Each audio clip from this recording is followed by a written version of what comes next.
Hi everyone. I just had to wrest control from David, who wouldn't let me have the remote control for GoToWebinar.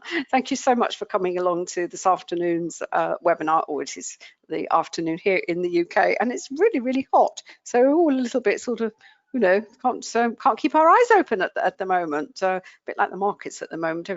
Everything's gone quite quiet as we wait for the FOMC, but no matter, I'm sure there's lots to talk about, lots to see on the charts, lots of trading lessons that we'll be able to cover in this session. And but before we come to that, may I just draw your attention to the disclaimer that I know you can see on your screen. As you know, trading can be a very risky business, so please don't ever think of using money that you cannot afford to lose. As this is a new session, a new series of webinars, I know we've got a lot of new people. I know we've got, excuse me, I don't know why I keep getting that, and I've actually blocked the site, and I think I need to put up my pop-up blocker. It's really annoying. Anyway, as I was saying, this is a new series of webinars which will be carrying us through to Christmas and beyond, which is a very scary thought. So just for the benefit of those of you who are coming along for the first time, I know we have our usual attendees that are drawn from our quantum trading users and from our students from the Forex program, but in whichever category you fit, you are more than welcome to join us today. So we've done the disclaimer. Very quickly, what are we going to do? We're obviously going to look at the charts through the prism of volume price analysis. Here is the book that explains the methodology, that outlines the methodology. It's up on Amazon. David actually tells me that we've actually gone over 800 5-star reviews for it. I don't know what this is, and I wish it would go away. Apologies about that. Oh, there we are. Right, let's go back to that slide. Here it is. Yes, so really grateful that it's helping so many traders and investors out there, and it's also being translated into Chinese, both simplified and traditional Japanese, and we're just waiting for the Vietnamese version to come on board, which is it's actually really humbling and really very touching. What I've also done with the book, what we've done is the first book just outlines the methodology.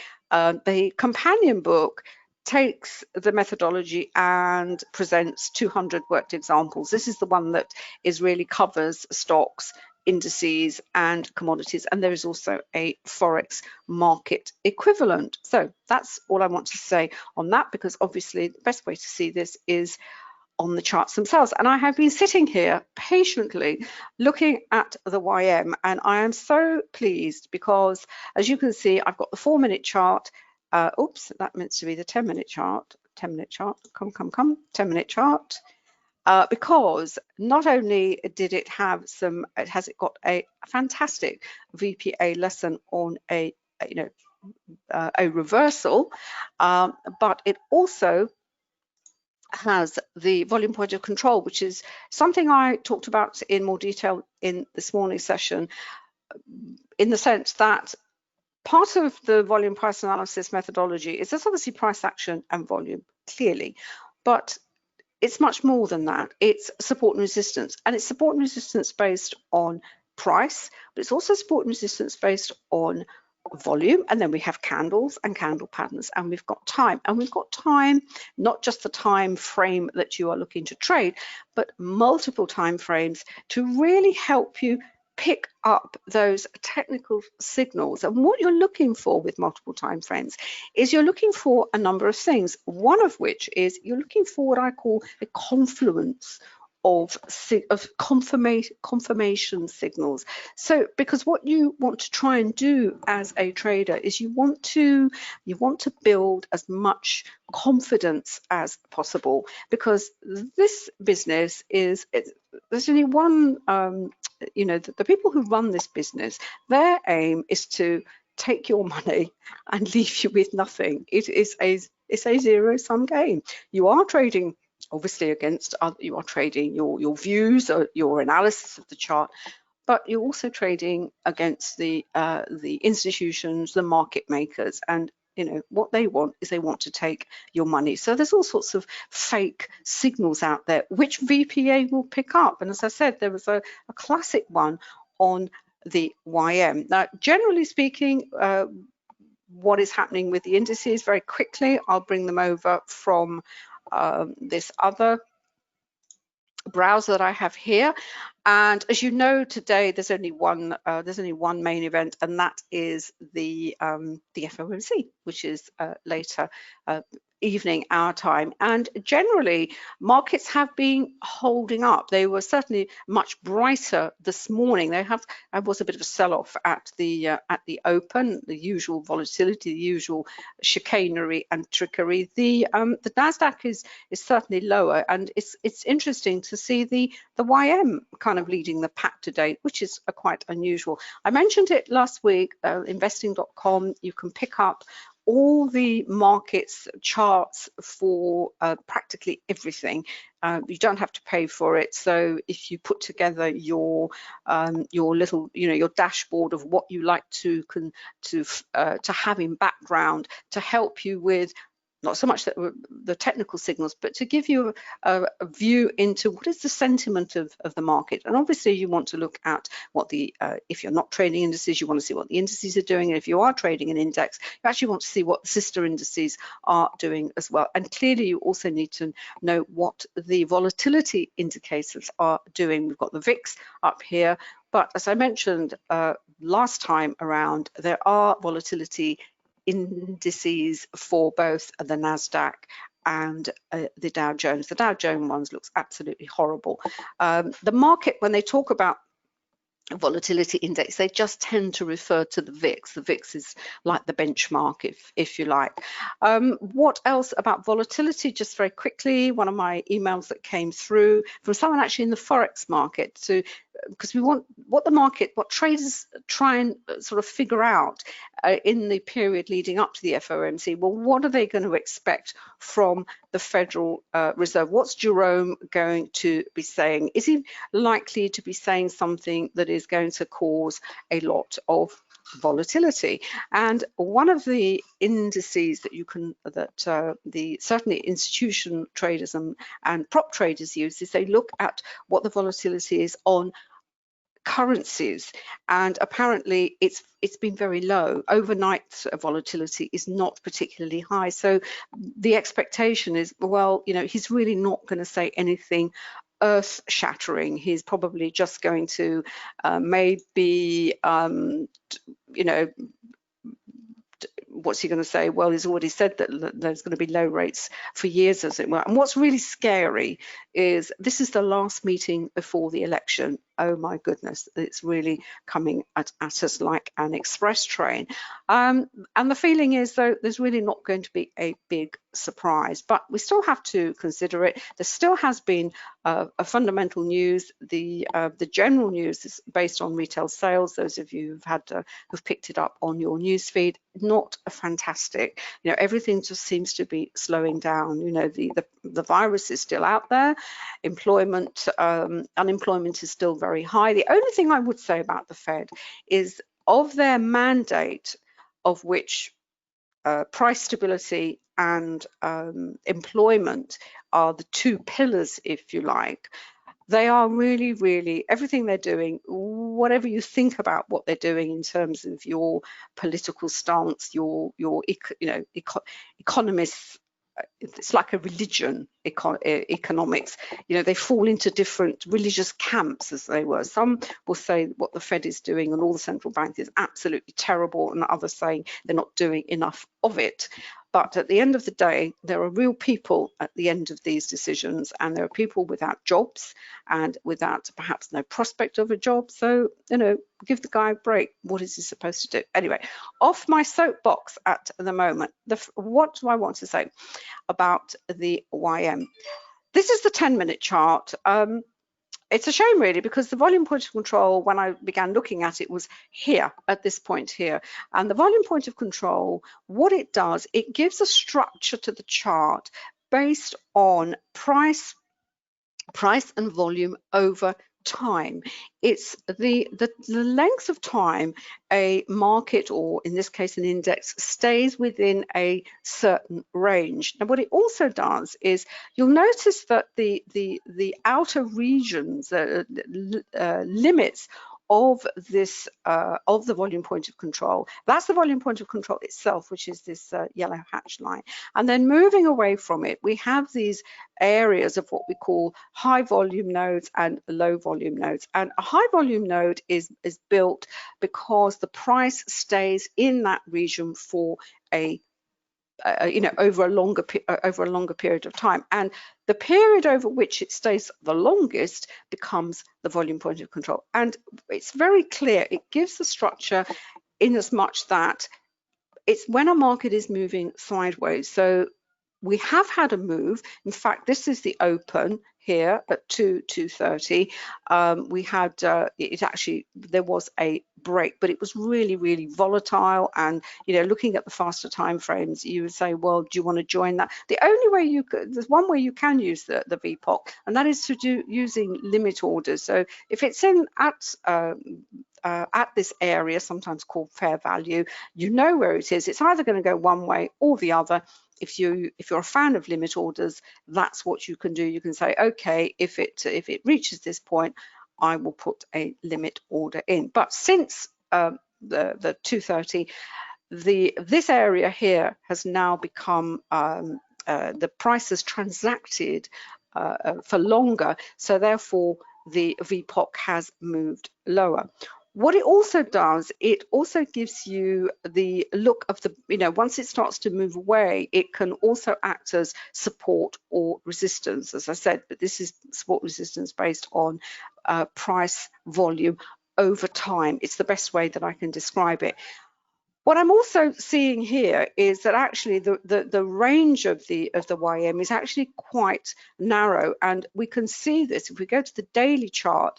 This is the candle that we're looking at the moment. I mean, it's probably fairly typical for the Dow if we were under normal circumstances, but we've been spoilt. We have been hugely spoilt in the last few weeks and months, because if you look at the range of that candle, clearly must have been huge trading opportunities, big range, big moves. This is what we're trading in at the moment. Not quite a slither, but it's going to be tough. And we know that simply by looking at the 10-minute charts, because if you like, the outer limits of the VPOC, we can see here down at the bottom at just over 24. Where are we? Oh, sorry, this is the daily. I beg your pardon, the 10-minute chart. Where are we? Where are we here? There we are. It's going to be tricky trading. Let's be honest, it's not going to be the easiest, but no matter, trades are there to be taken if we know what we're looking for. So this is basically on a downward move. I've missed the down move, that was fine. I don't use limit orders, are they fine? So I am waiting for a reversal. Now the other tenet about trading is that markets always fall much faster than they go up, and when you're looking for a reversal, certainly to the upside, you just have to accept it's always going to be a bit of a grind. There's nothing you can do about it. It's just the way the market is. So you have to look at multiple time frames, and I could see that this was going down. We've not reached, as I said, the limit of the VPOC, but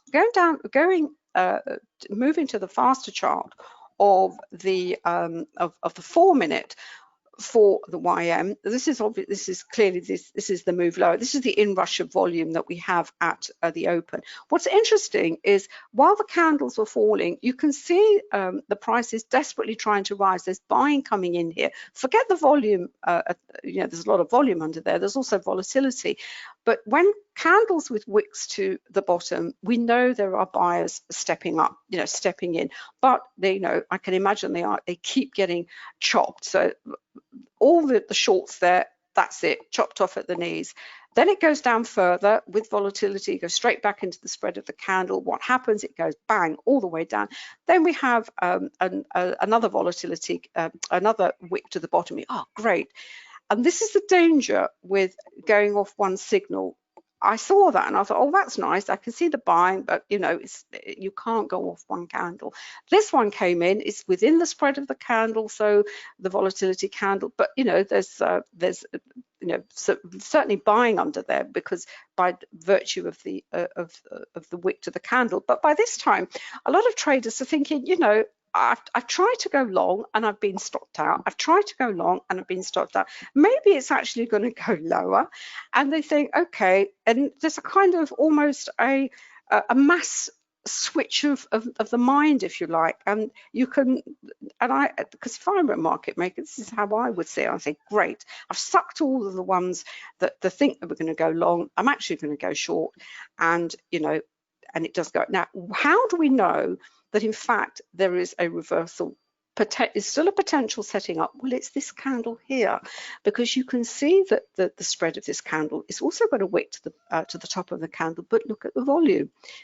There's not. It's an anomaly, and because it's anomalous, that is the first signal that actually, do you know what? I think a reversal is going to come.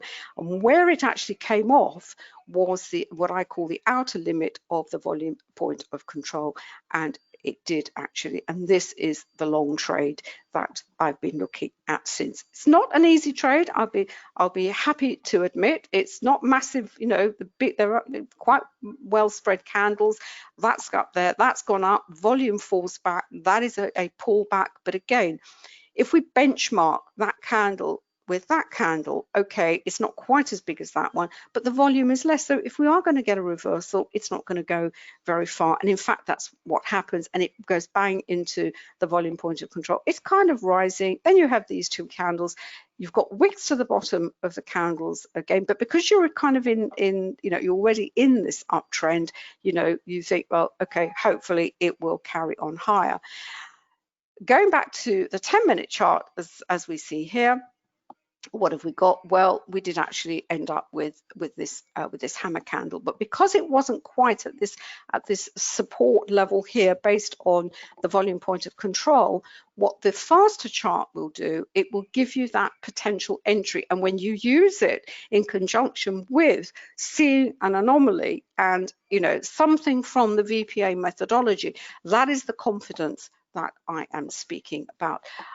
Third element to this trade is actually also using a Renko chart, and this is where there's no time involved in a Renko chart. All it is the number of points or pips going through the market. And you know, this was the as we see here, this is that sharp move lower, and basically this is capturing that that basing, if you like, before we actually did have the reversal. And it's a very straightforward indicator or chart that we've developed for there is a standard Renko chart on NinjaTrader, but this uses what we call our Renko optimizer, and it gives you the optimal brick size. But the way you use it is once you've got the initial move, you have a congestion, you've obviously got basing. We've seen from the candles, from the perspective of VPA, from the perspective of support and resistance based on volume, what we actually wait for is we wait for a